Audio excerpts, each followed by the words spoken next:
المہند اور المفند یہ مولانا سعید پالنپوری رحمہ اللہ جو شیخ الحدیث تھے دارالعلوم دیوبند کی، انہوں نے کہا کہ یہ علماء دیوبند کی عقائد کی نمائندہ کتاب نہیں ہے۔ پہلی بات یہ سمجھنا ضروری ہے کہ المہند علی المفند کا پس منظر کیا ہے۔ باجری صاحب نے بھی یہی کہا کہ میں دارالعلوم دیوبند میں پڑھا ہوں۔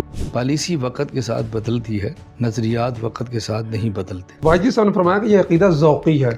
میں نے اڈیالہ جیل میں شمائل ترمذی کی شرح زبدۃ الشمائل لکھی ہے۔ مرزا صاحب کہتے تھے کہ اس پہ کوئی آیت دے دیں یا حدیث دے دیں۔ آپ اپنے موضوع اور دائرہ کار سے باہر نہ نکلیں۔ مرزا صاحب کو آپ سے عقیدت ہے۔ میں نہیں کہتا مجھے ان کے نظریات سے اتفاق ہے۔ 2012 میں خضریات کے ساتھ کوئی مناظرہ تھا، پھر مولانا نہیں آئے، وہ کیا؟ مجھے کہتا ہے حیات النبی پر اجماع ہے تو اس کا منکر کافر ہے۔ میں نے کہا جی نہیں، پہلے مناظرہ بریلوی بن کر جامعہ بنوریا میں درجہ ثالثہ والے سال ہم جو کہتے ہیں نا اجماع کا منکر کافر ہے، میں کسی جماعت کی تائید یا تردید میں بات نہیں کرتا۔ اس چیز کو ذرا بتائیں کہ دیوبندیت کیا ہے؟ تو دیوبندیت کوئی الگ چیز نہیں ہے۔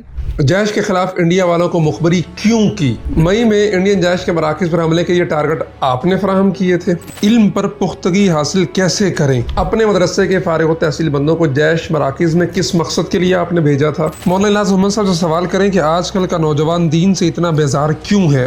یہ باتیں محض الزامات سمجھتے ہیں تو آپ پاکستان سے جو ہے نا وہ گئے کیوں ہیں، واپس کیوں نہیں آ رہے؟ میری پالیسی ہے سیاست جمعیت کا کام ہے۔ حیات ممات اہل حدیث دیوبند بریلوی دیوبند ان میں کوئی اتحاد کا راستہ نکل سکتا ہے؟ میرا پوری زندگی میں انجینئر محمد علی مرزا صاحب سے ایک بار بھی رابطہ نہیں ہوا۔ پاکستان واپس کب آ رہے ہیں؟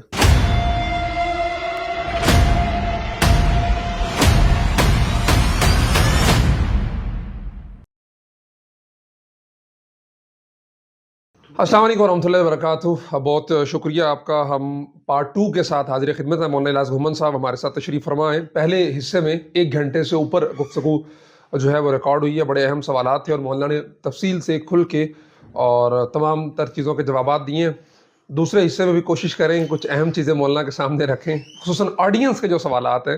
آپ کو پتہ ہے ہمارا سیگمنٹ ہوتا ہے، ہم وہ مہمان کو بتا دیتے ہیں کہ سوالات ہوں گے، ہمارے نہیں ہوں گے، لوگوں کے ہوں گے، اور ہم برج ہے ایک لوگ جو بات کرنا چاہ رہے ہیں، آپ سے سوال کرنا چاہ رہے ہیں، ہم وہ آپ کے سامنے رکھیں گے اور جو جواب ہمارے مہمان دیں گے وہ آپ کے ہوں گے۔ مننا نہ مننا تہاڈی مرضی ہے، ساڈا کام جڑا ہے نا وہ صرف آپ کے سامنے رکھنا ہے۔ مولانا جو ہمارا تقریباً کوئی 1000 سے اوپر کمنٹس صرف فیس بک پہ آیا ہے، ٹویٹر پہ، یوٹیوب پہ، میرے واٹس ایپ چینل میں، وہ ملا کے 2-2.5 ہزار سوالات ہیں، اس میں سے کم از کم 1000 سوال اس سے بھی زیادہ یہی ہے پاکستان واپس کب آ رہے ہیں؟ ہم آپ کو دیکھنا چاہتے ہیں، سننا چاہتے ہیں سامنے سے۔ میں نے گزشتہ سال بھی گزارش کی تھی کہ میں نے جب اپنے کام کا آغاز کیا تو میں نے 30 سال کا ہدف رکھا۔ جنوری 2003 سے میں نے شروع کی ہے اور جنوری 2033 تک میرے کام کا ہدف ہے۔ اللہ کرے میں اس سے پہلے اس کو مکمل کر لوں۔ میں نے جو کام شروع کیا تھا، سب سے پہلے میرا منشا یہ تھا کہ 10 سال میں اس پہ لگاؤں کہ میں کیا کرتا ہوں۔ میں نے اپنے کام کا تعارف کرایا، جذبات، اشتعال، خطابت، تحریریں، جو بھی تھا میں نے کیا۔ دوسرے 10 سال اس پہ تھے کہ میں اپنی ایک من پسند افراد کی جماعت تیار کروں جو کسی جماعت سے منسلک نہ ہوں، کسی ادارے سے، مدرسے سے منسلک نہ ہوں، شاگرد بھی میرے ہوں، مرید بھی میرے ہوں، کسی ان کے اوپر کوئی کارروائی ہے وہ کچھ بھی نہ ہو، یعنی ان میں سے کام لوں۔ اور اگلے 10 سال کلین بیک گراؤنڈ ہو جی، پھر اگلے 10 سال جو ہے نا وہ میں اپنی تصنیفات کا سلسلہ مکمل کروں، افراد ان سے ہٹ کر باہر تیار کروں، پھر دنیا کے ممالک میں اپنے مراکز تیار کروں۔ یہ 10 سال تھے۔ الحمدللہ پہلے 10 سال میں میں نے آپ سے گزارش کی تھی کہ میں کوئی بڑی بات تو نہیں کہتا، لیکن میری معلومات کی حد تک دنیا میں کوئی ایسا شخص اس کے موبائل میں اس کے موبائل کے اندر کیمرہ ہو، وہ اردو جانتا ہو اور مذہب سے اس کو دلچسپی ہو اور اس کے گمن میں محمد الیاس گمن نہ ہو، بہت مشکل ہے۔ یہ آپ کا کلپ بھی بڑا وائرل ہوا تھا سوشل میڈیا پر، اس پہ ٹرول بھی کیا گیا تھا کہ مولانا نے بہت بڑی بات کہہ دی ہے کہ دنیا میں کوئی بندہ ہو، مسلک سے محبت کرتا ہو، اس کے بعد ٹچ موبائل ہو اور اس میں الیاس گھمن کا کلپ نہ ہو، یہ نہیں ہو سکتا۔ انہیں کہا جی کوئی دکھائیں، پھر پیش کریں کہ فلاں بندہ ایسا ہے، مجھے تو نہیں ملا، میں تو دنیا میں پھرتا ہوں۔ دوسری بات کہ یہ پہلا مرحلہ۔ دوسرا تھا افراد کا۔ الحمدللہ میں نے افراد اپنی پسند کے تیار کی۔ اب میرے ساتھ جو افراد کام کرنے والے ہیں، الحمدللہ میرے اللہ کا کرم ہے کہ میں ہر بات میری وہ دل و جان سے تسلیم کرتے ہیں۔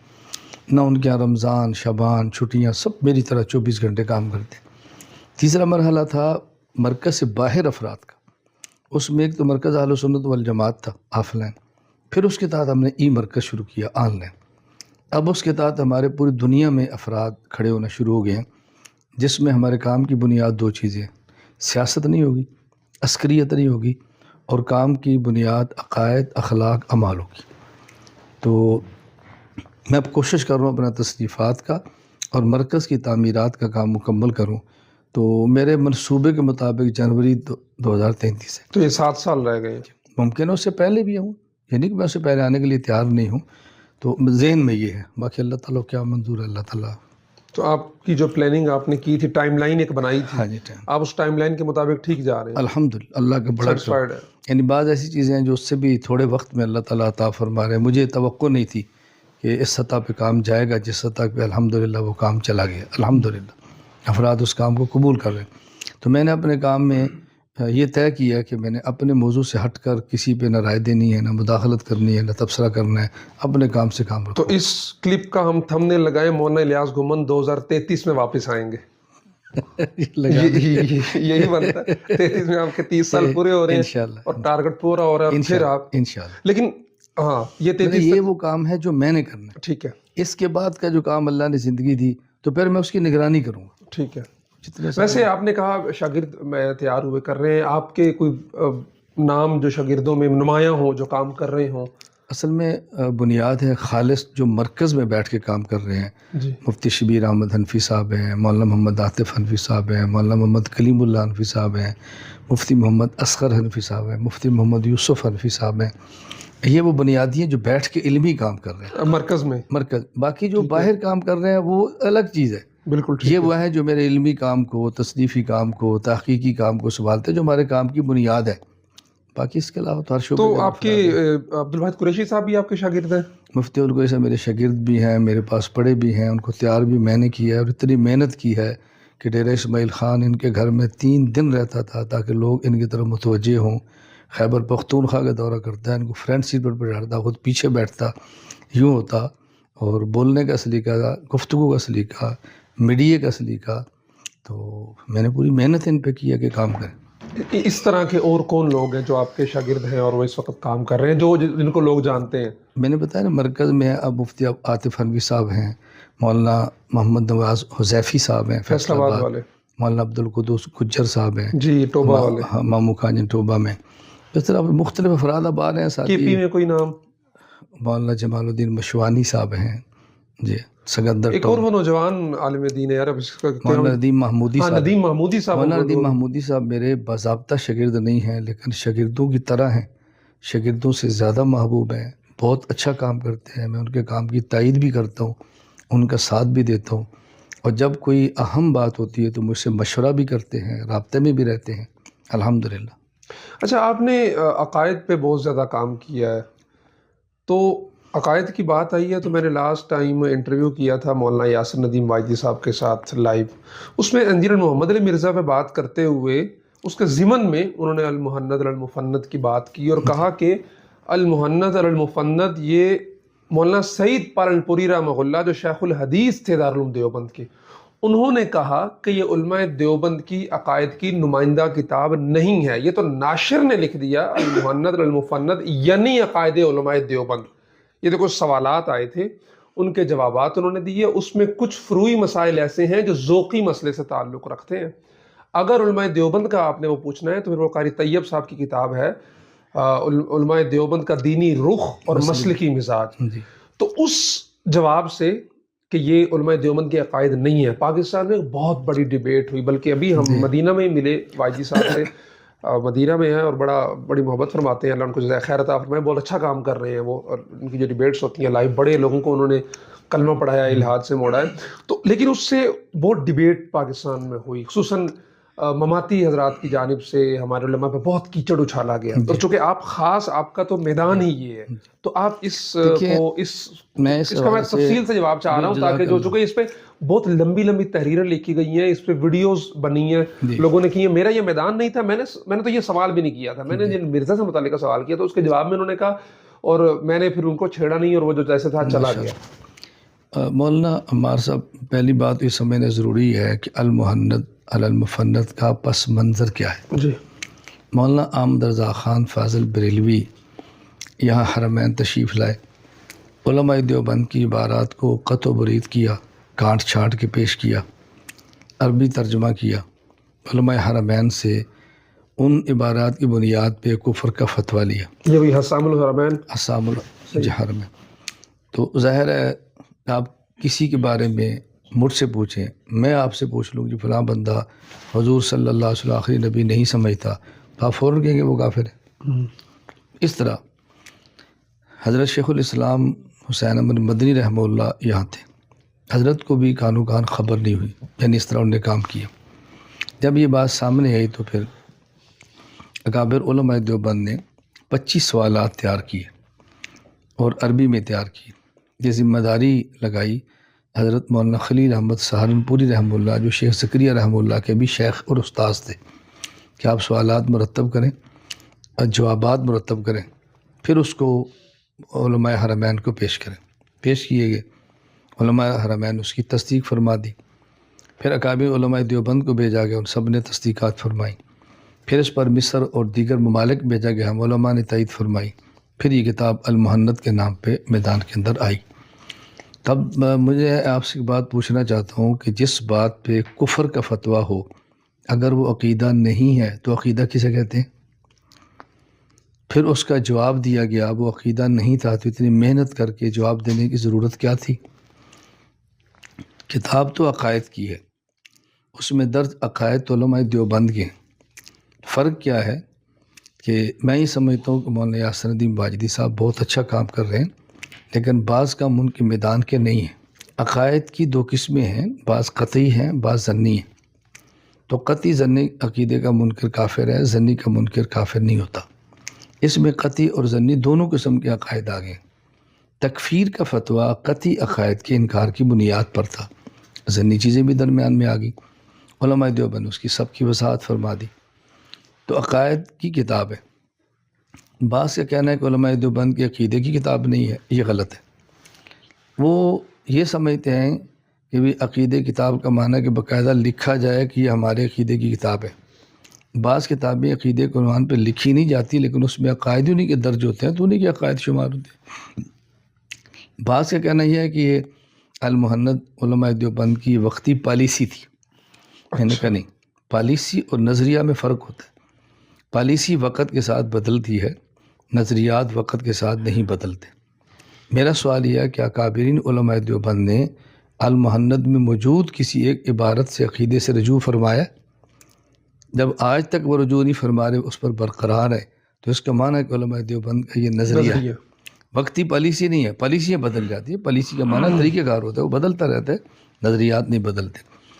میں نے المہند علی المفند کو جتنا پڑھایا ہے، میری معلومات کی حد تک علماء دیوبند میں کسی نے اتنی مرتبہ سبق کر نہیں پڑھایا. اچھا. حتیٰ کہ مولانا یاسر الدین واجدی صاحب دامت برکاتہم کا کلپ موجود ہے. انہوں نے مرزا محمد علی انجینئر صاحب کے کسی سوال یا کسی نے سوال کیا تو اس پہ بات کی کہ مرزا صاحب جو المہند پہ بات کرتے ہیں، اس پر تفصیلی گفتگو مولانا محمد علی گھمن صاحب کر چکے ہیں. اچھا، انہوں نے آپ کا ریفرنس جی ریفرنس دیا، میڈیا پر موجود ہے، آپ ان سے پوچھ لیں، آپ کا رابطہ ہے. تو ایسا نہیں ہے میں نے اس پر بات کی ہے. میں نے المہند کو پاکستان پڑھایا ہے، میں نے المہند کو ملیشیا پڑھایا ہے، پاکستان کے مدارس میں پڑھایا ہے. اور المہند کا باقاعدہ میں نے ایک تو حاشیے کے ساتھ اس کو نئی طرز پر شائع کیا ہے. پھر المہند علی المفند پر اعتراضات کے جوابات کے نام پر میں نے مستقل کتاب لکھی ہے. تو میں نے المہند کی تشریح بھی کی ہے، اعتراضات کے جواب بھی لکھے ہیں، اس کو سبقاً پڑھایا بھی ہے. ایک بات ذہن میں رکھ لیں، جہاں تک تعلق مفتی سید احمد پالنپوری صاحب رحمۃ اللہ علیہ کا، تو شاید ان کی بات کو لوگ سمجھے نہیں ہیں. مفتی سید احمد پالنپوری رحمۃ اللہ علیہ کے بارے میں وہاں ایک کینیڈا میں ساتھی ہیں اویس، امریکہ میں اویس زندہ ہیں.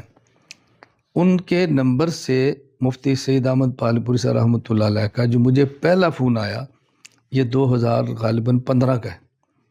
مجھے ابھی تک یاد ہے، میں دبئی سے راس الخیمہ جا رہا تھا، گاڑی میں فون آیا تو السلام علیکم ورحمۃ اللہ وبرکاتہ، میں سعید احمد بات کر رہا ہوں۔ میں نے کہا جی کون سعید احمد؟ پھر میں مفتی سعید احمد پالنپوری، صدر مدرس دارالعلوم دیوبند۔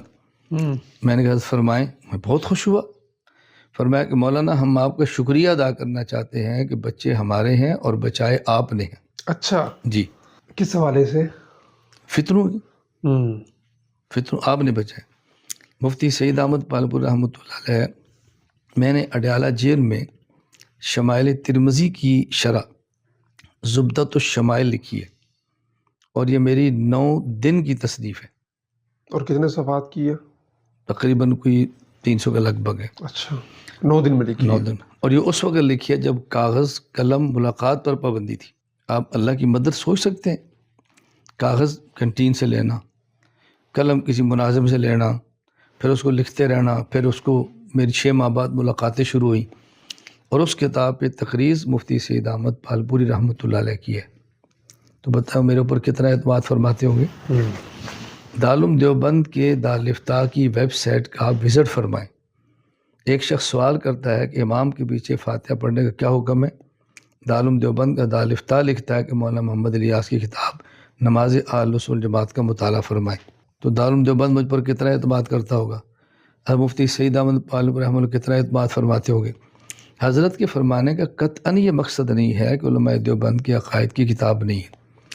کتاب نہ ہونے کا معنی کہ علماء دیوبند کی ایسی عقیدے کی کتاب نہیں ہے کہ جس کو درسن مدارس میں پڑھایا جاتا ہو، جو ہمارے یہاں پڑھائی جاتی ہے، ایسی نہیں ہے۔ واجدی صاحب نے بھی یہی کہا کہ میں دارالعلوم دیوبند میں پڑھا ہوں، میرے والد صاحب وہاں پڑھاتے ہیں، اور میں نے آج تک یہ کتاب دیکھیں، نہیں میں وہاں پہ ایک رواج سوال نہیں۔ کرتا ویسے وہ ہوں، قریب سنا ہے آپ نے؟ میں نے سنا ہے۔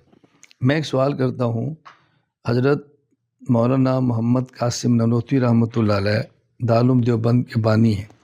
حضرت کی کون سی کتاب ہے جو دارالعلوم دیوبند کے نصاب کے اندر شامل ہو، پڑھائی جاتی ہو؟ تو اس کا کیا معنی کہ دارالعلوم دیوبند ان کی کتاب کو اساسی اور بنیادی کتابیں نہیں سمجھ رہا؟ کیسے ہو سکتا ہے؟ یہ معنی نہیں ہے۔ ایک ہے کسی کتاب کا پڑھایا جانا، ایک ہے کسی کتاب کا ان کا ہونا، دونوں میں فرق ہے۔ جب یہ بات آئی تو آپ مولانا اسر الدین واجدی صاحب سے پوچھیں۔ میں نے ان سے رابطہ کیا ان کو بات سمجھانے کے لیے کہ آپ جب فارغ ہو تو مجھے کال کریں یا میں کال کر لوں۔ تو ان کا مجھے دوسرے دن میسج آیا کہ میں مکہ مکرمہ سے مدینہ منورہ جا رہا ہوں، اور یہاں واٹس ایپ کال کی سہولت نہیں ہے، مناسب موقع پر میں آپ سے بات کر لوں۔ میں نے کہا ٹھیک ہے۔ یہاں مدینہ منورہ میں متم شہین بھائی حامد ابھی ناشتے میں آپ کے ساتھ جی۔ میں نے ان کو میسج کیا یاسر الدین واجدی صاحب کا کھانے کا اہتمام کریں۔ انہوں نے کہ میں رابطہ کیا ہے، کھانے دعوت قبول کر لی ہے، پھر نہیں دوبارہ رابطہ، شاید مصروف ہوں گے۔ تو میں منتظر رہا کہ وہ پہنچیں اور مجھے کال کریں، اور میں منتظر رہا کہ مجھ سے ملیں یا میں ان سے ملوں، تو میں بیٹھ کے ان کو تفصیلی ان کی خدمت میں گزارش کروں کہ المعنت کا بس بندر یہ ہے، یہ آپ کا موضوع نہیں ہے، آپ اپنے موضوع اور دائرہ کار سے باہر نہ نکلیں۔ اور میں یہ بات مولانا اسر الدین واجدی صاحب جب میں استنبول میں تھا تو میرے گھر تشریف لائے تھے، ہماری وہاں ملاقات بھی ہوئی، بلکہ وحدت الوجود کے عنوان پہ ان کا چھوٹا سا کلپ مجھے کسی نے بھیجا۔ آپ ان سے میری بات کی تصدیق فرمائیں، میں موبائل میں دکھا دوں گا۔ میں نے اپنا ان کو سبق بھیجا 26 منٹ کا۔ میں نے کہا وحدت الوجود پہ آپ یہ میری گفتگو سماعت فرمائیں تاکہ آپ کو احساس ہو کہ اس عقیدے کو کیسے سمجھانا ہے۔ میں نے اس پر کام کیا ہے۔ ابھی 4 دن پہلے مولانا منیر احمد منور صاحب دامت برکاتہم شیخ البابلم کروڑ پکا یہاں میرے پاس تشریف لے بیٹھے ہوئے تھے، تو میں نے استاد کی خدمت میں عرض کیا کہ میں یہ نہیں کہتا کہ میں کوئی علماء دیوبند میں حجت ہوں یا کوئی بہت بڑا آدمی ہوں، نہیں، میں یہ ضرور کہتا ہوں کہ دور حاضر میں دیوبندیت کے عقائد پر جتنا تسلسل سے کام میں نے کیا ہے وہ شاید کسی نے نہیں کیا، اور میرا دارالعلوم سے رابطہ بھی ہوتا ہے، کوئی بات ہوتی ہے میں اس کی وضاحت بھی کر لیتا ہوں۔ تو المعنت علماء دیوبند کی عقائد کی کتاب ہے، اس میں درج علماء دیوبند کے عقائد ہیں، اور میں آپ کی وساطت سے کہہ رہا ہوں کوئی بندہ ان میں سے کسی عقیدے پر گفتگو کرنا چاہے میں تیار ہوں، لیکن گفتگو ہلڑ بازی سے نہ ہو، سجیدہ گفتگو ہو، بند کمرے میں بیٹھ کر لیں، جو نہیں عقیدہ آتا ہم سے سمجھ لیں، ہم ان کو سمجھا لیں۔ بات یہاں سے چلی ہے کہ لوگوں کو شبہات ہوتا ہے اب یہ عقیدہ ہے، اس پر دلیل کون سی آیت ہے، یہ عقیدہ ہے، اس پر دلیل کون سی حدیث ہے۔ ہماری بھی اس وقت جو بات چلی تھی وہ انجینئر محمد علی مرزا نے ایک کام شروع کیا ہوا تھا کہ جو اس میں عقیدہ ہے کہ رسول اللہ صلی اللہ علیہ وسلم کے جو روزے کی جگہ ہے وہ اس سے جی اللہ کے عرش سے بھی افضل ہے، جی یہ عقیدہ واجد صاحب نے فرمایا کہ یہ عقیدہ ذوقی ہے. جی تو وہ مرزا صاحب کہتے تھے کہ اس پہ کوئی آیت دے دیں یا حدیث دے دیں کہاں سے ہے، اور اس پہ انہوں نے فون بھی کیے بڑے بڑے علماء کو، کسی نے کوئی جواب نہیں دیا. دیکھیں آپ نے مرزا محمد علی انجینئر صاحب کی بات کی ہے. میں نے اپنی 2 کتابیں حضرت عمر فاروق رضی اللہ تعالیٰ عنہ حیات و خدمات اعتراضات کے جوابات، حضرت سیدنا حسین بن علی رضی اللہ عنہ حیات و خدمات اعتراضات کے جوابات ان کو بھیجی ہیں. ان نے واپسی مجھے وائس کیا ہے. اور مرزا صاحب نے بات کی کہ علماء دیوبند میں سے چند ایک علماء جن سے مجھے عقیدت ان میں سے آپ ہیں، اور اس کی وجہ اہل بیت پر آپ کا کام ہے. مولانا جی میں آپ کو کلپ دے دیتا ہوں، آپ ان سے بھول لیں. مرزا صاحب کو آپ سے عقیدت ہے. دیکھیں یہ سچ بات ہے جھوٹ ہے وہ وضاحت کریں گے نا، میں ان کی وائس آپ کو دے سکتا ہوں. بہرحال ٹھیک ہے. میں مرزا صاحب کو دیکھیں ایک منٹ دیکھیں، میں نہیں کہتا مجھے ان کے نظریات سے اتفاق ہے. آپ تو بالکل یہ میں نہیں، میری دو گزارش مختلف سمجھ لیں، سمتوں کے میں یہ نہیں کہتا مجھے ان کے نظریات سے اتفاق ہے، میں نہیں کہتا مجھے ان کے طرز گفتگو سے اتفاق ہے. میرا موقف یہ ہے کہ میں اپنا علمی کام پہنچاتا ہوں. ٹھیک ہے. یہ 11 کتب صحابہ اہل بیت رضی اللہ عنہ پر آ گئی تو میرا 100% یہ فیصلے کی حد تک ارادہ ہے کہ میں دیوبندی اکابر، بریلوی اکابر، اہل تشیع اکابر، غیر مقلدین اور جتنے حضرات ہیں میں ان تک اپنی کتابوں کا 11 سیٹ کا پہنچاؤں گا کتب کا. بھئی آپ اس کو دیکھیں، میں نے جس سطح پہ کام شروع کیا ہے کہ میں پہنچاؤں گا.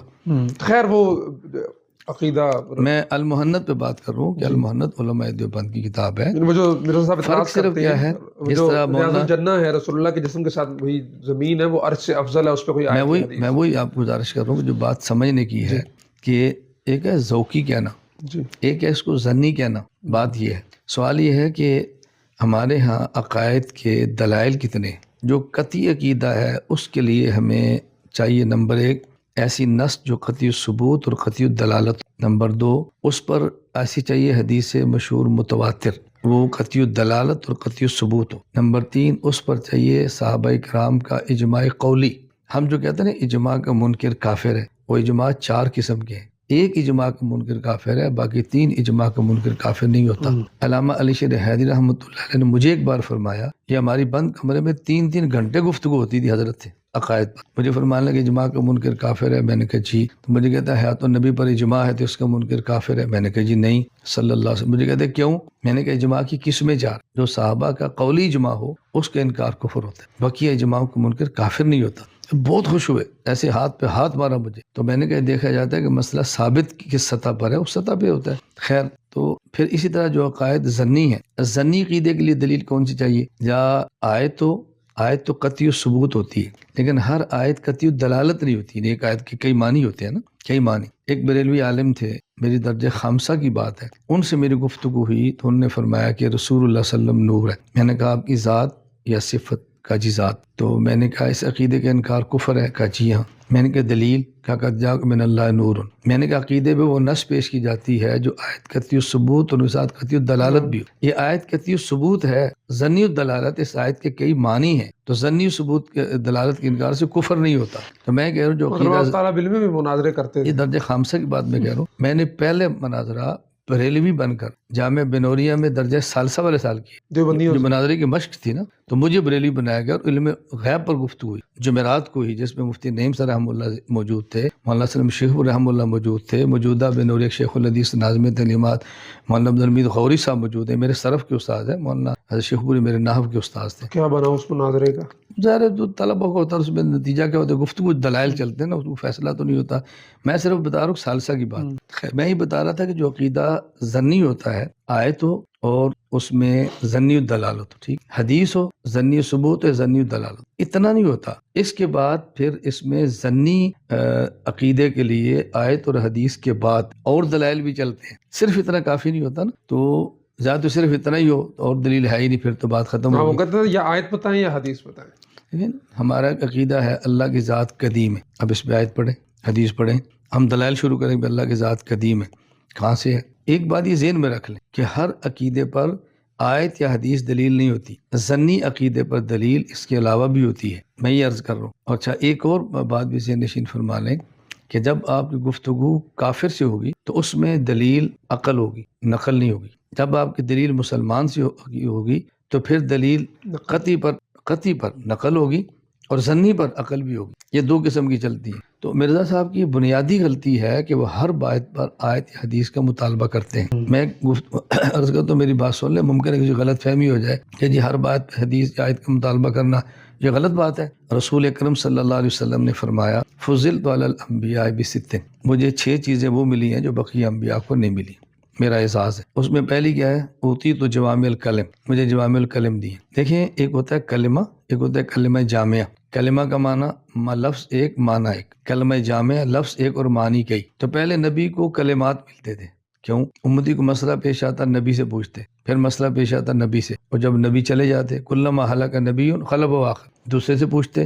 تو ہر مسئلے پر ان کو حدیث ملتی. رسول اللہ صلی اللہ علیہ وسلم خاتم النبیین ہے اور آپ کی امت کے اربوں افراد ہیں. اس کا معنی ہے اربوں مسائل ہوں گے. اگر ہر مسئلے کے لیے حدیث چاہیے تو اربوں حدیث ہوں گی. کون لکھے گا، کون چھاپے گا، کون پڑھے گا؟ تو ہمارے پیغمبر کا ختم نبوت کا ایسے معجزہ ہے کہ آپ کو کلمات جوامع دیے گئے. یعنی ایک آیت ہوگی، اس سے لاکھ مسئلے نکلیں گے. ایک حدیث ہوگی، لاکھ مسئلے. میں اس لیے گزارش کیا کرتا ہوں کہ ہر مسئلے پر حدیث مانگنا یہ اس بندے کا کام ہے جو حضور کو آخری نبی نہیں سمجھتا. اور جو حضور صلی اللہ علیہ وسلم کو آخری نبی سمجھتا ہے وہ ہر مسئلے پر حدیث نہیں مانگے گا، ایک حدیث کو کئی مسائل کے لیے کافی سمجھے گا. اسی طرح جو ظنی عقائد ہوں گے اس کے لیے آپ کو آیات اور حدیث نہیں چاہیے، اس کے لیے آپ کو اور دلائل سے بھی عقیدہ آپ ثابت. جو ظنی ہے نا، اس کا انکار کفر نہیں ہے. مثلا یہ جو ہمارا عقیدہ ہے کہ رسول اکرم صلی اللہ علیہ وسلم کی قبر مبارک کی مٹی کے وہ ذرے جو آپ کے وجود اطہر سے متصل ہیں، یہ عرش سے اعلیٰ ہے، کعبہ سے اعلیٰ ہے. اب سوال ہے کہ یہ علماء دیوبند کا ہے یا ابن عقیل حنبلی کا ہے،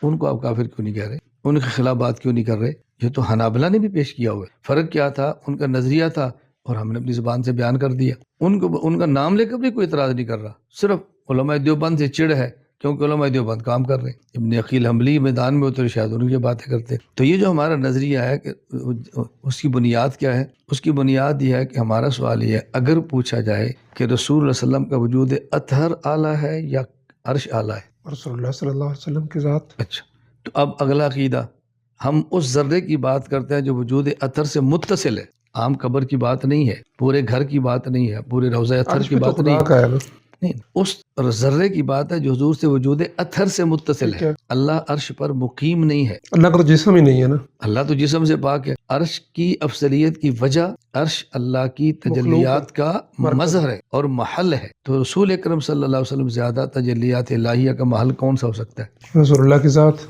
تو جو رسول اللہ علیہ وسلم کا مقام ہوگا، جو ان کے وجود اطہر سے متصل ذرے ہیں، بات ان کی ہو رہی ہے. ظاہر ہے جو آپ کے وجود اطہر پہ آ رہی ہیں انوارات کی بارش، انہی ذرات پر بھی تو وہی آ رہی ہیں نا. اس میں کیا اشکال کی بات؟ لیکن ہم کہتے ہیں بھی ہم اس کے منکر کو کافر نہیں کہتے. اگر کوئی کہتا ہے نہیں عقیدہ تو ٹھیک ہے، اس کی مرضی ہے. صریح اگر آیات احادیث ہوتی ہے ہم انکار کو کفر ہی نہ تو کہتے. پھر وہ جو دوسری کتاب انہوں نے بتائی ہے کہ علماء دیوبند کا دینی رخ اور مسلکی مزاج، انہوں نے متبادل بتایا ہے واجی صاحب نے. اچھا، میں یہ بتا دوں کہ واجی صاحب ماشاءاللہ آپ کی بھی نظر ہے. میں جانتا ہوں جی آپ نے حوالہ دیا، ملاقاتیں بھی ہوئی ہیں اور بہت زبردست کام کر رہے ہیں. تو یہ آپ سے سوال، چونکہ آپ کا میدان یہ ہے تو یہ سوال کرنے کا مقصد یہ ہے تاکہ جن لوگوں نے ڈیبیٹس اس پہ کی ہیں ان کے سامنے یہ چیز بھی آ جائے. تو انہوں نے المحنت کے متبادل کے طور پہ جو اصل کتاب پیش کی وہ قاری طیب صاحب کی. میں نے پہلے آپ سے گزارش کی ہے کہ واعظی صاحب کا دائرہ یہ نہیں ہے. جی وہ ہو گیا. میں یہ بات کیوں کہہ رہا ہوں؟ المحنت کا متبادل قاری محمد طیب رحمہ اللہ کی کتاب نہیں ہے. کیوں؟ المحنت تو ان 25 سوالات کا جواب ہے جو علماء دیوبند تھے. اس کا جواب قاری طیب کتاب کیسے دے سکتی ہے؟ یہ چیز الگ ہے. علماء دیوبند کی عقائد کی نمائندہ کتاب یہ ہے. نہیں ہے نا. جو حضرت قاری طیب رحمہ اللہ کی کتاب ہے وہ عقائد کی کتاب نہیں ہے. ٹھیک ہے. علماء دیوبند کے عقائد کی نمائندگی کا کتاب نہیں ہے. ٹھیک ہے. اس کتاب میں صرف یہ بتایا کہ دیوبندیت کا مزاج کیا ہے، آپ کا مزاج کیا ہونا چاہیے. ٹھیک ہے. آپ عالم ہیں، میرے سر پہ پگڑی ہے، آپ کے سر پہ نہیں ہے. کوئی بندہ پوچھے گا بھی کیوں نہیں ہے، تو آپ فوراً کہیں گے یار میں چونکہ نماز تو نہیں پڑھا رہا، اگر میں مصلی پہ کھڑا ہوں تو میں یقیناً پگڑی ٹوپی پہن کے پڑھاؤں گا. میں میڈیا پر کام کر رہا ہوں، میرے میڈیا کے تقاضے ہیں، میں نے بہت ساری جگہوں پہ جانا ہوتا ہے، تو میں اپنے تقاضے کے مطابق میں اس کو استعمال نہیں کر رہا. واجب نہیں ہے، سنت موقدہ نہیں ہے، مستحب ہے، اس کے چھوڑنے کی گنجائش ہے، تو میری پالیسی ہے. اب آپ اپنے شاگردوں کو سمجھائیں گے کہ بیٹی آپ نے میڈیا پر کتاب کرنا ہے نا تو آپ ذرا یہ ترتیب سامنے رکھیں، دیکھیں میرے لباس کو دیکھیں، دیکھیں میرے سر کو دیکھیں، دیکھیں میرے سٹائل کو دیکھیں، سمجھائیں گے نا. میں بھی دیوبندی ہوں، بیٹا آپ نے کام کرنا ہے نا تو آپ نے پگڑی باندھنی ہے، آپ نے کپڑے ایسے پہننے ہیں. اب ایک بندہ سوال کرے گا عمار دیوبندی اور بات کہہ رہا ہے، الیاس گمن اور بات کہہ رہا ہے. میں جواب دوں گا عمار میڈیا کی باتیں سمجھا رہا ہے، میں عقیدے کی باتیں سمجھا رہا ہوں، اعمال کی باتیں سمجھا رہا ہوں، اخلاق کی باتیں سمجھا رہا ہوں. میرے مضمون کا تقاضا یہ ہے کہ آپ کا پورا وجود ایسا ہو کہ دیکھنے سے محسوس ہو. اچھا مجھے بتائیں، اگر آپ کا موضوع فتویٰ دینا ہو، نماز سکھانا ہو، تو آپ پہلے کوشش کریں کہ مجھے دیکھنے والا فوراً سمجھے کہ یہ مولانا صاحب ہے. آپ کی خواہش ہوگی نا. صحیح. لیکن جب آپ کام کر رہے ہیں کہ میں کوئی فتویٰ لینا ہو یا کوئی میں بیٹھا ہوں کوئی اندے کو فتویٰ لینا ہے.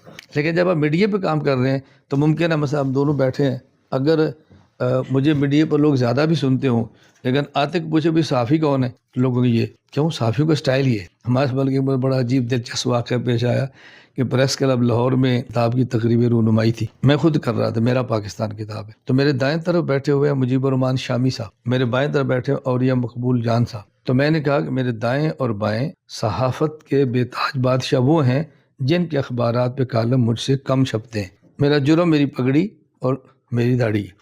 اور میں آج بھی کہہ رہا ہوں مجھ سے زیادہ پاکستان میں قومی اخبارات میں آج بھی کالم مجھ سے زیادہ شاید کسی کے چھپتے ہو، لیکن کبھی کسی نے میرے نام سر صافی لکھا ہو. میں نے پہلے آپ کو سیشن میں کہا کہ میری شخصیات کی جہاد سے لوگ واقف نہیں ہیں، یعنی میں نے اخبارات کو سنبھالا. میں اس دور میں میڈیا پر آیا ہوں جب دیوبند کے 99% علماء ویڈیو کو حرام کہتے تھے. میں اس دور میں آیا. آج وہ لوگ جو میڈیا میں مجھ سے بھی آگے ہیں یہ وہ ہے کہ جو حرام کہتے تھے. میں پیچھے ہوں کیوں؟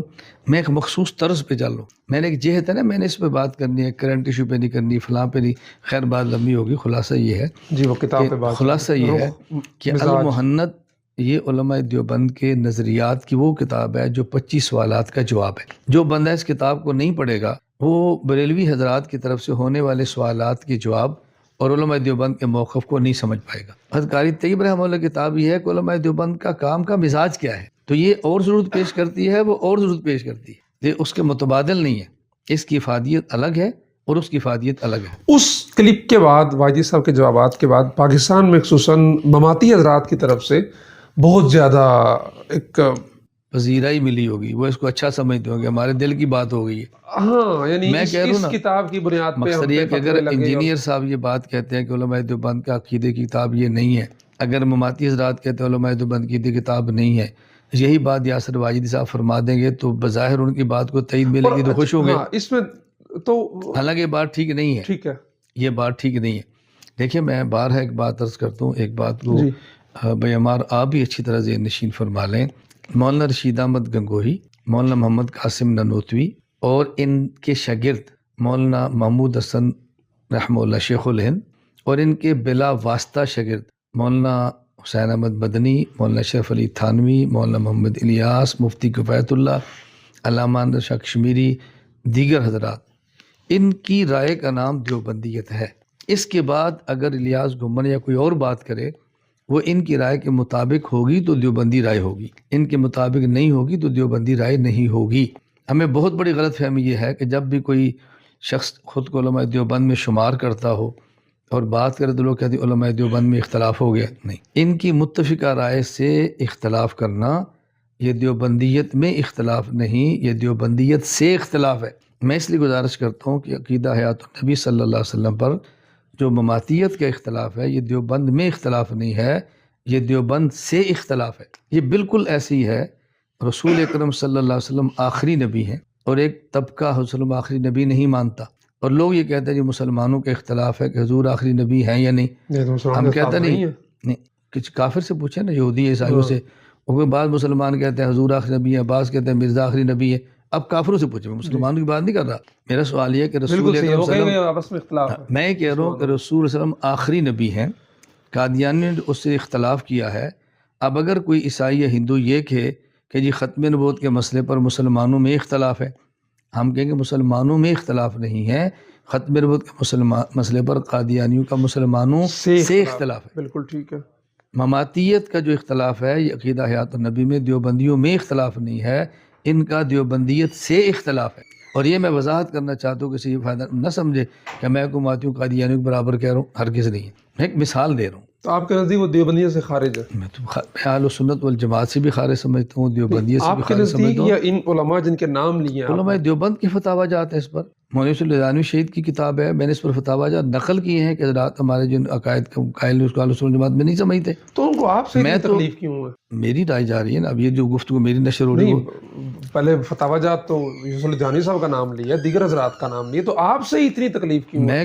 میں پوسٹ لگائی ہے، ساریہ صاحب بیچارے کل سے پریشان ہیں، وہ شریف آدمی ہے، اس نے آپ کے ساتھ تصویر لگا دی ہے اور اس کی پوسٹ پہ زندگی میں اتنے کمنٹ نہیں ہے جتنی اس کو بیچارے وہ گالیاں پڑ رہی ہیں آپ کی وجہ سے۔ میں ایک بات گزارش کرتا ہوں، میں کسی جماعت کی تائید یا تردید میں بات نہیں کرتا۔ اب جو حضرات شیعت کے خلاف کام کرتے ہیں تو لوگ ان کو کہتے ہیں بھی لوگ تمہارے خلاف ہیں، فلاں کے خلاف کیوں نہیں؟ ان کا جواب یہ ہوتا ہے کہ یہ باتیں علماء نے لکھی ہیں ہمارے خلاف اس لیے کہ ہم بیان کر رہے ہیں۔ بالکل، تو جو ان باتوں کو نہیں بیان کرتے لوگ ان کی مخالفت نہیں کرتے، تو جو باتیں علماء دیوبند نے لکھی ہیں جو اس کو بیان کرے گا تو لوگ اس کی مخالفت کریں گے نا، کسی اور کی کیوں کریں گے؟ ویسے آپ سے ان کو زیادہ ہی پیار ہے۔ زیادہ پیار اس لیے کہ میں پیار کی باتیں بہت زیادہ کرتا ہوں۔ وہ کوئی 2012 والے مناظرے کا بہت کمنٹ آیا ہوا تھا، کون سا؟ 2012 میں خضر یاد کے ساتھ کو مناظرہ تھا، پھر مولانا نہیں آئے، وہ کیا کہا؟ دیکھیے اصل بات غلط ہوتی ہے۔ بالکل صحیح ہے۔ بات یہ ہے کہ مولانا شاہد رحمۃ اللہ علیہ پشاور کے تھے جی، اور سفید ڈیری کے تھے، ان کو کسی نے شہید کر دیا، وہ دنیا میں نہیں ہے، ان کے بھائی موجود ہیں۔ پشاور میں 2012 میں مناظرہ تھا، فروری 2012 ہے، میں جانتا ہوں 16 فروری ہے۔ میں بتا رہا ہوں کہ مولانا شاہد رحمۃ اللہ علیہ انہوں نے مناظرہ رکھا، نہ میرے وہ نمائندے ہیں، نہ میں نے مناظرہ طے کیا، نہ میرا مناظرے سے تعلق ہے۔ جی ہاں، پشاور جمع ہو گئے کہ جو مولانا الیاس گھمن کا نمائندہ ہے، اس نے مناظرہ طے کیا ہے تو لاؤ الیاس گھمن کو۔ نہ الیاس گھمن نے طے کیا ہے، نہ الیاس گھمن کا نمائندہ ہے، تو الیاس گھمن کسی کے طے کرنے پر کیوں آئے گا؟ جہاں تک تعلق علامہ خضر یاد صاحب کا ہے وہ زندہ ہیں، اور مولانا شفقت صاحب گجرانوالہ کے زندہ ہیں۔ مولانا شفقت صاحب کا اب مجھے نہیں پتا، یہ تقریباً کوئی 10-12 سال پرانی بات ہے، ان کا گھر کینٹ گجرانوالہ کے اندر ہے۔ میری گفتگو ان کے گھر میں تھی، حافظ ارشد رحمۃ اللہ علیہ وہ بھی موجود تھے، اس میں علامہ خضر یاد صاحب موجود تھے۔ میری گفتگو میں میں نے پوچھا آپ کا نام کیا ہے؟ کہا جی میرا نام عبداللہ ہے۔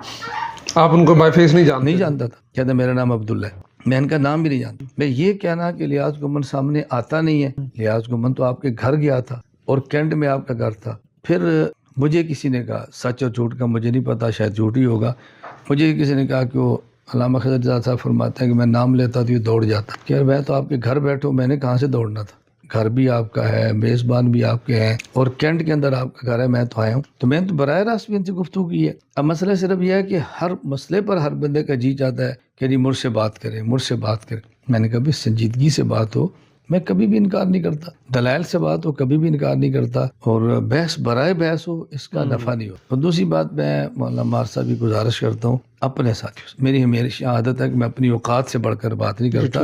میں اپنے شاگردوں کو، اپنے مریدوں کو، اپنے دوستوں سے کہتا ہوں بھائی اپنے اکابرین کی پگڑیوں کا تحفظ کرنا یہ غیرت ہے، اور دوسروں کے اکابر کی پگڑیوں کو چھاڑنا یہ فرقہ واریت ہے۔ ہم فرقہ واریت نہیں پھیلاتے، ہم غیرت کی بات کرتے ہیں۔ ہم اپنا دفاع کریں کہ باقی ہم یہاں بیٹھ کے چیلنج بازی شروع کر دیں، اس کا فائدہ نہیں ہے۔ وہ حضرات بھی کام کرتے ہیں، ہم بھی کام کرتے ہیں، لوگ ان کو بھی سنیں، لوگ ہمیں بھی سنیں، تو جو مناسب رائے رکھتی ہے اس کو قبول فرما لیں۔ دیوبندیت کی بار بار بات ہو رہی ہے، مفتی رفیع عثمانی صاحب کے حوالے سے مشہور ہے کہ وہ کہا کرتے تھے کہ یہ لفظ میرے سامنے نہ لیا کرو، مجھے اچھا نہیں لگتا۔ پھر ابھی دینی روح مسئلے کی مزاج کی بات کی، آپ میرے سوال کو وہ جو میں نے کلپ کا لنک آپ کو بھیجا تھا بنگلہ دیش والے کا، اس کے تناظر میں دیکھیے گا۔ میں چاہ رہا ہوں کہ اس کو آپ سمرائز کریں، لیکن وہ چونکہ علماء کے لیے تھا، میں گزارش کر دیتا ہوں۔ تو آپ اس چیز کو ذرا بتائیں کہ دیوبندیت کیا ہے، یہ کیا وہی تسلسل ہے اہل سنت والجماعت کا؟ یہ کیوں الگ سے ایک نام ہے جو معاشرے کے اندر وقوع پذیر ہو رہا ہے نام؟ دیکھیے میں نے پوری تاریخ میں جی کام کے حوالے سے 3 شخصیات کا ان کے شاگردوں سمیت انتخاب کیا ہے، میں ان کو اپنے لیے ایک آئیڈیل سمجھتا ہوں۔ نمبر 1 رسول اکرم صلی اللہ علیہ وسلم، صحابہ کرام کی جماعت کے ساتھ رضی اللہ عنہ، یہ ہمارا سب سے اول درجہ ہے۔ نمبر 2 امام اعظم ابو حنیفہ رحمہ اللہ اپنے شاگردوں کی جماعت کے ساتھ تدوین کی ہے دین کی۔ پھر صدیوں بعد شیخ الہند رحمہ اللہ اپنی جماعت کے ساتھ، میں ان کو رہنما سمجھتا ہوں۔ جس وقت پوری دنیا میں انگریز کا تسلط تھا، اسلام مٹایا جا رہا تھا، اس دارالعلوم دیوبند نے نشأت ثانیہ کا کام کیا ہے اور اصلی شکل میں دین کو امت کے سامنے پیش کیا ہے۔ تو دیوبندیت کوئی الگ چیز نہیں ہے، بس جو ایک جملہ میں نے کیا کہنا ہے، رئیس المناظرین حجت اللہ فی الارض مولانا محمد امین کاڑوی رحمہ اللہ فرمایا کرتے تھے کہ رسول اکرم صلی اللہ علیہ وسلم نے تکمیل دین کیا ہے، صحابہ کرام رضی اللہ تعالی عنہم اجمعین نے تمکین دین کیا ہے، امام ابو حنیفہ نے تدوین دین کیا ہے، اور اکابرین دیوبند نے تطہیر دین کیا ہے۔ ہر ایک کا کام اپنا ہے۔ دیوبندیت دو تکمیل دین، رسول اللہ نے تکمیل دین مکمل فرما دی، صحابہ کرام تمکین دین مضبوط کیا ہے، جگہ دی ہے، پھیلایا ہے، امام ابو حنیفہ تدوین دین کو مدون لکھوایا ہے، ٹھیک ہے، اور دیوبند تطہیر دین۔ تطہیر دین کا معنی میں صرف دو لفظوں میں دیوبندیت کو بیان کرتا ہوں۔ ایک آدمی ایک محل بناتا ہے، پھر اس پر ایک چوکیدار رکھتا ہے، اور چوکیدار کے ذمہ دو کام کہ میں محل بنا کے جا رہا ہوں، آپ نے اندر کی چیز کو قیمتی چوری ہو کر جانے نہیں دینا، اور باہر کے گند کو اندر نہیں آنے دینا، یہ چوکیدار کا کام ہے۔ تو دیوبند کا کام صرف اتنا ہے کہ وہ الہاد کے نام پر اندر سے دین چوری ہو کر جانے نہیں دیتے، کمی نہیں ہونے دیتے، اور بدعات کے نام پہ باہر کے گند کو اندر نہیں آنے دیتے، ان نے دین کو اصلی شکل میں رکھا۔ یہ معنی ہے دیوبندیت کا کہ ہم نہ دین کی کمی برداشت کرتے ہیں، نہ دین میں اضافہ برداشت کرتے ہیں۔ کمی الہاد ہے اور اضافہ بدعت۔ باقی آپ کے ذہن میں بھی سوال ہے کہ تو مت کر رہی ہے، کوئی نئی کام ہے؟ میں نے کہا نہیں۔ ہمارے دور میں ماضی قریب میں اب وہ دیوبندیت ہے جس نے دونوں کام کیے۔ میں کسی کی تردید نہیں کرتا، کسی کو میں اپنا موقع بیان کر رہا ہوں۔ میں بارہ کہ تو غلط فہمی کہاں سے ہوتی ہے، میں دلائل دے رہا ہوں کہ میں سفید پگڑی پہنتا، آپ نے سمجھا کہ میرے خلاف تقریر ہو گئی یار مولانا الیاس کو مننے، میں نے کہا نہیں، میں تو اپنی پگڑی کی فضائل بیان کر رہا ہوں۔ میں دیوبندیت کے گیت گا رہا ہوں، دیوبندیت کے ترانے گا رہا ہوں کہ ہم یہ ہیں، میرے کابر ہی ہیں۔ کوئی بندہ اس کو اپنے مخالف نہ سمجھے، اگر کسی اور مسلک سے اس کا تعلق ہے تو اپنے مسلک کی تعریفیں کرے، کون منع کرتا؟ جہاں تک تعلق ہے مفتی رفیع عثمانی صاحب رحمۃ اللہ علیہ کا، یا موجودہ دور میں لوگ کہتے ہیں یہ تم دیوبندی کیوں کہتے، اس نعرے کو چھوڑ دیں۔ میں مختصر سی بات اس پہ کرتا ہوں جی،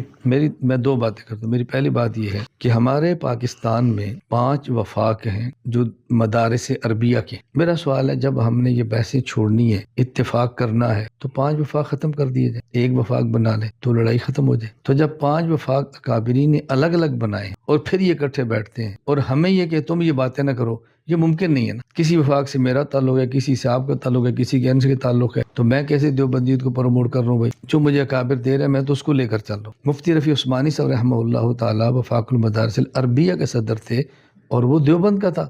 دیوبند کے علاوہ کسی نے ان کو اپنا بڑا تسلیم نہیں کیا۔ آج بھی جب دوسرے مسلک کے لوگ کہتے ہیں تو پتہ کیا کہتے ہیں؟ دیوبندیوں کے مفتی اعظم، بریلویوں کے مفتی اعظم۔ میں تو نہیں کہہ رہا ہوتا، طارق نے اپنا مفتی اعظم الگ بنایا، میں قدر کرتا ہوں، میں مخالفت نہیں کر رہا۔ اچھا، دوسری بات جو بڑی دلچسپ ہے یہ بات ہے سمجھنے کے لیے بہت ضروری ہے۔ ہمارے مدرسے میں ادارے آتے ہیں، کوئی بھی جو سرکاری ہے، جی ہاں جی، اسپیشل برانچ میں اس کو ذرا نا پنجابی میں کہہ تو پھر اردو میں سمجھا لیں گے۔ کی نا ہے محمد الیاس، ابا جی دا کی نا ہے شیر بہادر، پتہ لکھاؤ چک نمبر 87 جنوبی تحصیل و ضلع سرگودا۔ اچھا کتنے پڑھے جی؟ میں فلانے مدرسے تو کون ہو تسی؟ مسلمان۔ کیا جھوٹ بول رہے ہیں؟ خیال میں مسلمان ہوں۔ نہیں صحیح گل دس۔ میں کہ دیوبندی۔ ہاں ہوں ٹھیک آ کے نا، ہوں ٹھیک آ کے نا۔ نام کیا ہے؟ محمد الیاس، والد شیر بہادر، سکنہ 87 جنوبی سرگودا۔ کون ہو؟ مسلمان۔ نہیں صحیح بات کرو بھائی، میں مسلمان نہیں بھائی، صحیح بات دیوبند۔ ہاں اب صحیح بات کی ہے نا۔ یعنی جب تک میں دیوبندی نہ کہوں مجھے ادارہ قبول نہیں کرتا، مجبور کیا جا رہا ہے کہ تو دیوبندی لکھ۔ اگر میں لکھوں گا میں مسلمان ہوں تو مجھے قبول نہیں کریں گے، یہ ادارے کا مسئلہ ہو گیا۔ اب میں نے ادارہ بنا لیا، میرا الحاق وفاق المدارس العربیہ پاکستان کے تحت ہے۔ آپ الحاق فارم دیکھ لیں۔ الحاق فارم کی پہلی شرط یہ ہے کہ آپ کا مسلکاً دیوبندی ہونا شرط ہے۔ اچھا مجھے آپ بتائیں، اگر میں دیوبندی نہ لکھوں تو مجھے حکومتی ادارے قبول نہیں کرتے، اگر دیوبندی لکھوں تو مجھے وفاق المدارس قبول نہیں کرتا۔ اچھا، اور دونوں ہی کہتے ہیں دیوبندی ناخ، میں پھر کیا کہا یار گورنمنٹ نے اداروں مجھے ڈنڈا چڑھایا کہ دیوبندی لکھ، تجھے چھوڑیں گے نہیں، اور میں کو دیوبندی نہیں، میرا الحاق ختم ہو جائے گا، تو پھر میں کیا کہوں؟ اچھا آپ نے تطہیر دین کی بات میں اب کیا کروں بتائیں؟ تو پھر میں دیوبندی کیا غلط کہہ رہا ہوں؟ اس کا مطلب میں خود دیوبندی کہہ رہا ہوں، یہ میرے قابر دیوبند کی بھی آواز ہے اور اداروں کی بھی آواز ہے، بھی دیوبندی کہو۔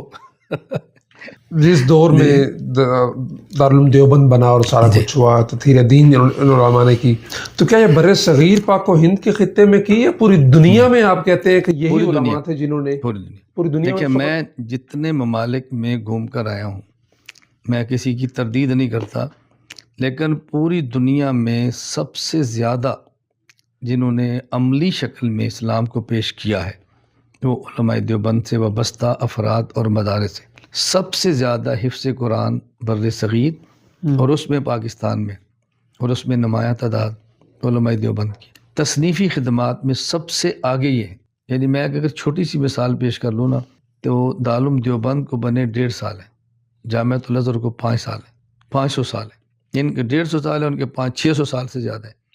آپ ان کے فضلات دیکھ لیں زیادہ ہے، ان کے کم ہے، لیکن دنیا میں جو آپ کو کام کرنے والے ملیں گے وہ ازہری نہیں ملیں گے، وہ قاسمی ملیں گے۔ اس کا مطلب یہ نہیں ہے کہ میں ندوہ کو نہیں مانتا، میں مسائل علوم کو نہیں مانتا، اس کا ہرگز معنی یہ نہیں کہ ہمارے ادارے ہیں۔ میں بنیادی فکر کی بات کر رہا ہوں کہ وہ دارالعلوم دیوبند سے نکلی، بنیادی فکر۔ تو ظاہر نظر آ رہا ہے پوری دنیا میں دین کا کام کیا، ہم اس کو کیسے قبول نہ کریں۔ آج میں آپ سے پوچھتا ہوں، ہمارے ملک میں جمعیت علماء اسلام ہے، کیا جمعیت علماء اسلام کی قیادت یہ بات نہیں کہتی کہ جمعیت علماء اسلام شیخ الہند کی جمعیت کی تسلسل کا نام ہے؟ 7 سالہ بھی اسی چکر ٹھیک ہے، میں منایا نا۔ اور اگر وہی جمعیت کہتے کہ دیوبندی نہیں کہنا چاہیے تو پھر آپ شیخ الہند کا تسلسل کہنا چھوڑ دیں۔ میں جمعیت، وفاق یا کسی اکابر کے مخالف نہیں، میں اپنی فکر بتا رہا ہوں بھی جہاں سے مجھے فیض ملا ہے میں اس کا نام لے رہا ہوں۔ بالکل ٹھیک ہے۔ اب ہم آتے ہیں لوگوں کے سوالات کی طرف جو ہمیں کمنٹ باکس کے اندر لوگوں نے جو ہے وہ کیے ہوئے ہیں، اور بالکل اس کا جواب تو ہو گیا ہے۔ مفتی عبدالواحد قریشی صاحب آپ کی ترتیب کے مطابق کام کر رہے ہیں کہ نہیں؟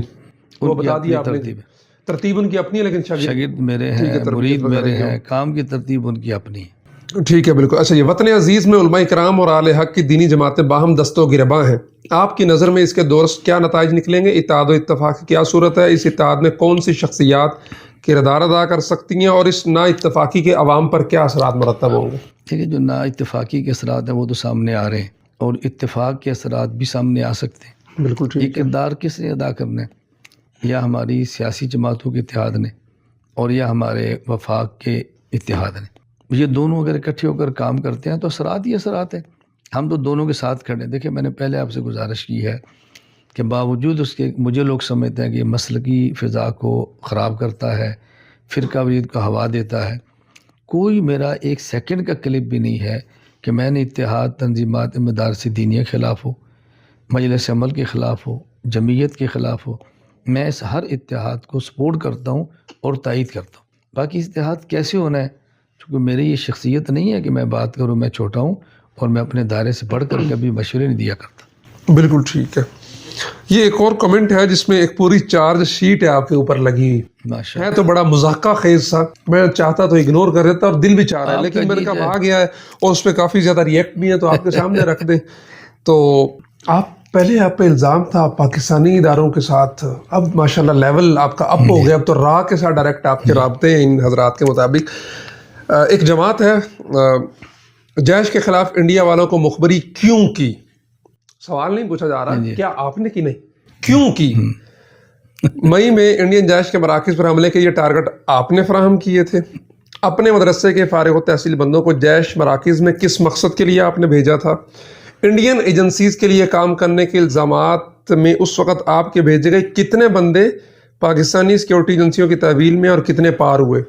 سرگودا کے کتنے پرانے مجاہدوں کو جیش کے خلاف جاسوسی کے لیے رابطہ کیا تھا اور کیا لالچ دیا تھا؟ اور سب سے اہم بات، یہ باتیں محض الزامات سمجھتے ہیں تو آپ پاکستان سے جو ہے نا وہ گئے کیوں ہیں، واپس کیوں نہیں آ رہے؟ دیکھیے، پہلی بات یہ ہے کہ میں کیوں گیا ہوں یہ تو میں کئی بار کہہ چکا ہوں، جواب آ گیا، کیوں نہیں آ رہا کئی بار کہہ چکا ہوں۔ تفصیلی جواب آ گیا۔ میں ایک بات ہمیشہ کہا کرتا ہوں کہ کبھی بھی مجھ پر کسی قسم کا الزام ہو تو میں اپنے شاگردوں سے کہتا ہوں میری صفائی نہ دیا کریں، انہیں کہا کریں کہ 2 کام کر لیں، یا اس پر ثبوت پیش کر دیں جی، اور یا اس سے براہ راست بات کر لیں۔ ثبوت بھی نہیں دیتے اور براہ راست بات بھی نہیں کرتے تو الزام لگانے سے کیا ہو سکتا ہے؟ الزام جس پر چاہے لگا لیں۔ انہیں کہیں آپ ایک منٹس میں نام بھیج دیں کہ فلاں بندہ آپ کے مدرسے کا فاضل ہے اور آپ نے اس کو جیش میں شامل کرایا، نام بھیج دیں۔ اچھا، چار ہی نا، بالکل ایک نام بھیج دیں کہ یہ مدرسہ مرکز اہل سنت کا فاضل ہے اور اس وقت جیش کے ساتھ ہے اور آپ نے اس کو بھیجا ہے، ایک بندے کا نام دے دیں تاکہ یہ بات سمجھ آ جائے۔ ایک مجاہد کا نام بھیج دیں کہ یہ مجاہد ہے اور اس کو آپ نے بھیجا ہے انڈیا اور راہ کی خدمت کرنے کے لیے، کسی کا نام بھیج دیں۔ اس سے بات کیا ہو سکتی ہے؟ بالکل ٹھیک۔ الزام برائے الزام کا تو فائدہ کوئی نہیں۔ میں پہلے کہہ چکا ہوں، میری پالیسی ہے، سیاست جمعیت کا کام ہے، تعلیمی بورڈ وفاق کا کام ہے، گشتیں تبلیغی جماعت کا کام ہے، جہاد مولانا فضل الرحمان خلیل، مولانا مسعود اظہر، یا جو حضرات جہادی قیادت ہے غیر مقلد، میں اپنے دیوبندیت کی بات کر رہا ہوں، یہ ان کا کام ہے۔ تو میں اس لیے گزارش یہ کرتا ہوں کہ کوئی جہادی بات پوچھنی ہو مولانا فضل الرحمان خلیل صاحب سے پوچھیں، آپ مولانا مسعود اظہر صاحب سے رابطہ کریں یا اور جماعتوں کے مراکز ہیں، الحاق کرانا ہے وفاق سے رابطہ کریں، گشت کرنے ہے تبلیغ جماعت سے رابطہ کرنے، سیاست ہے جمعیت علماء اسلام سے رابطہ کریں، صرف عقائد اعمال اخلاق کی حد تک کام ہے تو آپ مجھ سے رابطہ کریں، میرے کام کا دائرہ ہے، میں اس کی ذرا مداخلت نہیں کرتا۔ اور مولانا نیاز گھمن صاحب سے سوال کریں کہ علم پر پختگی حاصل کیسے کریں؟ جس طرح آپ ماشاءاللہ گفتگو کرتے ہیں تو ہمارے اندر بھی یہ پختگی آ جائے، اس کا کیا حل ہے؟ مولانا علم پر پختگی کے لیے بنیادی چیز عمل ہے۔ دیکھیے میں بات چونکہ میڈیا پر اس لیے کہہ رہا ہوں، میں آپ کے پاس بیٹھا ہوں تو میں 2 رکعت اشراق پڑھ کے اور 2 رکعت معمول کے مطابق اولیاء کے لیے صالح ثواب کرتا ہوں، وہ کر کے، اور آج کی میڈیا گفتگو کے لیے دعا کر کے بیٹھا ہوں، اللہ اس کو مفید بنائے۔ ہم نے ناشتہ کیا، درمیان میں وقفہ آپ کو تھا، میں اٹھ کر چلا گیا ہوں، میں اندر گیا ہوں تو چاش کی نماز پڑھ کے اسماء حسنہ پڑھ کے دعا کر کے واپس آؤں۔ میرا معمول ہے کہ میں اسماء حسنہ یومیہ چاش کی نماز کے بعد پڑھتا ہوں۔ اس رمضان مبارک میں ہمارے 30 روزے تھے، میرے سفر بھی تھے، ایک دن بھی ایسا نہیں کہ میں نے صلاۃ و تسبیح کا بھی ناغہ کیا ہو۔ اشراق تہجد چاش تو بات کی بات ہے۔ علم کو پختہ کرنا ہے تو علم پر عمل کریں اور اکابر کے خلاف زبان درازی نہ کریں، بڑوں پر اعتماد کریں اور اپنے دائرے میں رہ کر کام کریں، اللہ پختگی دے دیں گے۔ مولانا نیاز گھمن صاحب سے سوال کریں کہ آج کل کا نوجوان دین سے اتنا بیزار کیوں ہے؟ اس کو اپنی کامیابی دین میں کیوں نظر نہیں آتی؟ اس کو واپس دین پر لانے کی کیا ترتیب ہو سکتی ہے؟ دین کا کام کرنے والوں کو اپنی عملی زندگی پیش کرنی چاہیے، وہ نوجوان پھر آئے۔ بندے تھیوریوں سے نہیں آتے، پریکٹیکل لائف سے آتے ہیں۔ بالکل ٹھیک ہے۔ اور علماء کرام، ایک اور سوال تھا اوپر گزر گیا، علماء کرام اس دور میں کام کرنے کا طریقہ کار، فراغت کے فوری بعد عملی میدان میں کام کیسے شروع کریں؟ میں ہر اس عالم سے کہتا ہوں جو دور حدیث سے فارغ ہو جائے، بالکل، وہ کم از کم 40 دن کسی اپنے شیخ کے پاس خانقاہ میں لگائے، پھر ان کی فکر اور سوچ کے مطابق زندگی بھر کام کرے، برکت بھی ہوگی، یہ ٹھیک بھی رہے گا اور پھسلے گا بھی نہیں۔ بالکل ٹھیک ہے۔ پہلا سوال یہ ہے کہ فرقہ واریت اور اختلاف مسالک سے نکل کر کام مسلمان کے لیے زندگی گزارنے کے لیے بہترین رہنمائی کے مواد اکٹھا کر کے اس کو تحریری شکل میں پیش کیا جائے جو عام فہم ہو، تاکہ امت مزید تقسیم ہونے سے بچ جائے۔ دیکھیے مطلب پہلی بات یہ کہ بعض تقسیمیں ایسی ہیں کہ اس سے نکلنا کسی کے بس میں نہیں، ایک۔ دوسرا، ہم نے اس تقسیم سے نکلنے کے لیے ایک نصاب تیار کر دیا ہے جس کا نام ہے دین اسلام کورس۔ اس میں دیوبندیت، بریلویت، غیر مقلدیت کا کوئی نام اور کوئی چھاپ نہیں ہے، دین اسلام کورس۔ اس میں عقائد، حدیث، فقہ، سیرت، یہ 4 مضامین ہیں۔ 1 سال کا کورس ہے کہ تم منگوا لیں، خود پڑھیں اور کسی کو پڑھا دیں، کسی نو مسلم کو دے دیں۔ حیات، ممات، اہل حدیث دیوبند، بریلوی دیوبند، ان میں کوئی اتحاد کا راستہ نکل سکتا ہے؟ ان میں اتحاد کا راستہ ہے، نکل کیا سکتا ہے؟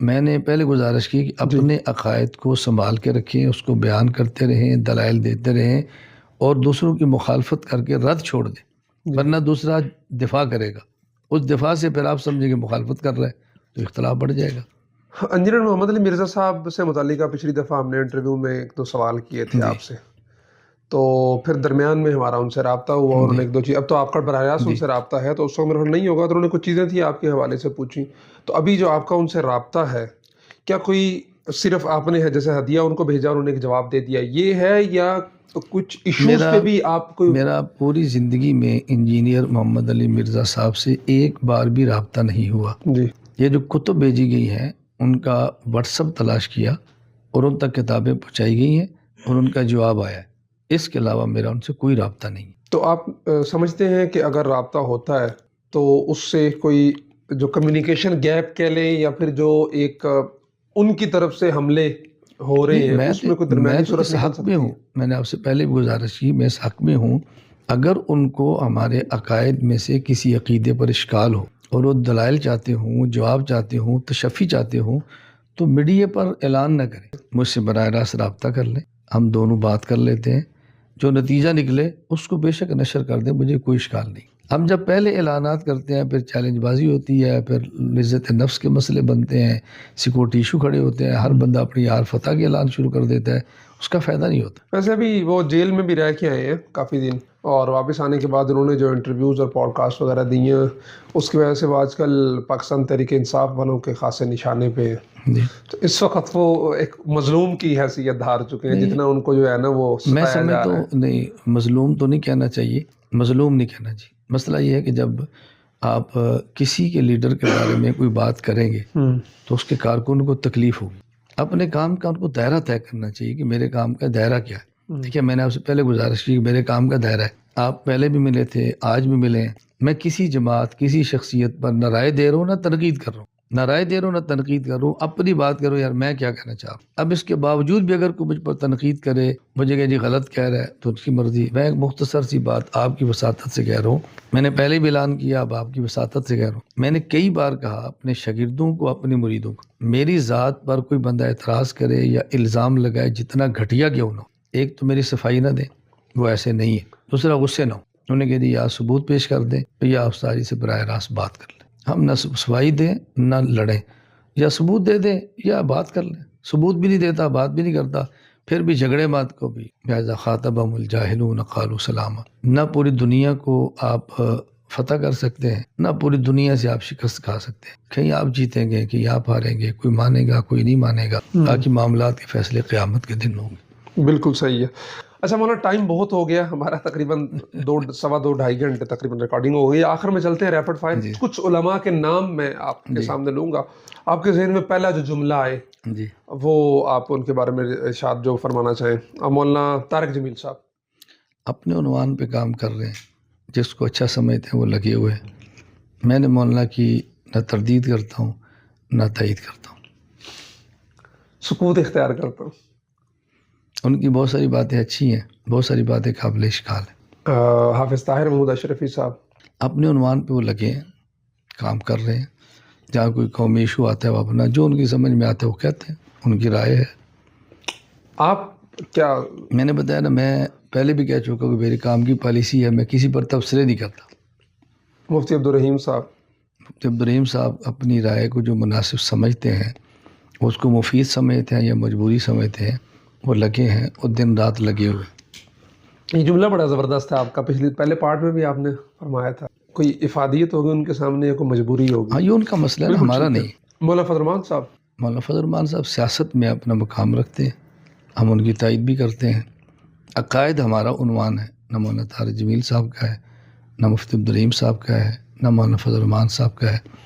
عقائد کے معاملات میں میں ان سے رائے نہیں لیتا.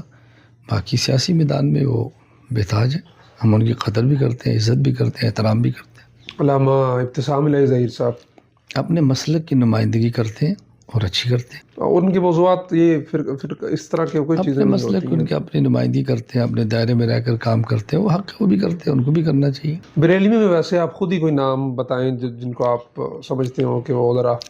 میں اگر کوئی بات کروں گا تو آپ کے ناقابل مفتی منیف صاحب نہیں, ناقابل یقین کیوں نہیں ہوگی کہ میں سنتا نہیں ہوں. مطلب میں وہ سنتا ہوں جب میرے پاس ہماری ٹیم کا بندہ کوئی کلپ بھیجتا ہے نا, ٹھیک ہے, جیسے بھی آپ کا کلپ تھا تو میں نے کہا مجھے بھیجا مفتی کلیم اللہ, میں نے سن لیا, مستقل نہیں سنتا.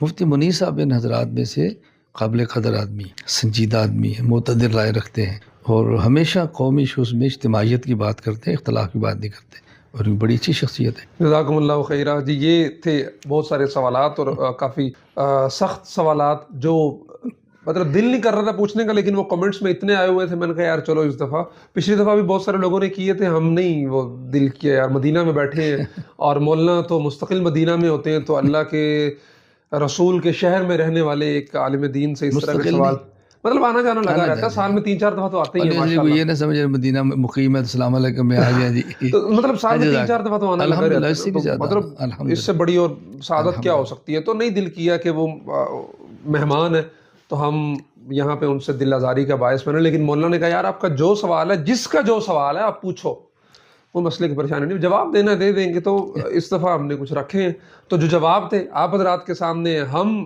درمیان میں جو ہے نا وہ آپ کے ایک برج بنے, آپ حضرات کے سوالات اور اچھے برج. جزاکم اللہ خیرہ. مولانا اللہ کرے کہ ہماری جو ملاقات ہے وہ دوبارہ ہمیں رمضان کا انتظار نہ کرنا پڑے. گو کہ ہم درمیان میں اکتوبر میں اللہ تبارک و تعالیٰ کے فضل سے آئے تھے, اور چکر لگتے رہے, ملاقات بھلے رمضان میں ہوتی رہے, اللہ تبارک و تعالیٰ موقع دیتا رہے بار بار, جس طرح آپ سال میں 3-4 دفعہ آتے ہیں, ہمیں 3-4 دفعہ موقع ملتا رہے, اللہ آپ کو اور آپ جلد پاکستان بھی واپس آئیں. وہ جو لوگ آپ کو دیکھنا چاہتے ہیں, وہاں سننا چاہتے ہیں, ان کی جو دلی خواہش ہے, حسرت ہے, وہ جنہوں نے صرف ابھی تک آپ کو ویڈیو کلپس پہ سنا ہے تو لائیو سننا چاہتے ہیں, ہم امید کرتے ہیں کہ جلد آپ کا 2033 والا وہ کام پورا ہو اور آپ پاکستان واپس آئیں. میں مولانا ماہر آپ کا شکریہ ادا کرتا ہوں کہ آپ 2 مرتبہ 1 مہینے کے اندر ملے, چند دن پہلے بھی, آج بھی تشریف لائے, اور مجھے خوشی اس بات پر ہے کہ آپ نے سوالات کو اچھے انداز میں پیش کیا, ادب سے, احترام سے, باہمی محبت سے. ایسے سوالات سے بندے کا دل خوش ہوتا ہے. میں مزید نوجوانوں سے بھی گزارش کروں گا کہ جو اس میدان میں ہیں وہ اسی طرح اچھے انداز میں لگے رہیں اور آپ سے وہ سیکھیں, ان کو فائدہ ہو. جزاکم اللہ خیر. اللہ آپ سے راضی ہو جائے. جزاک السلام اللہ علیکم خیر. ورحمۃ اللہ وبرکاتہ. السلام علیکم ورحمۃ اللہ وبرکاتہ. جزاک اللہ.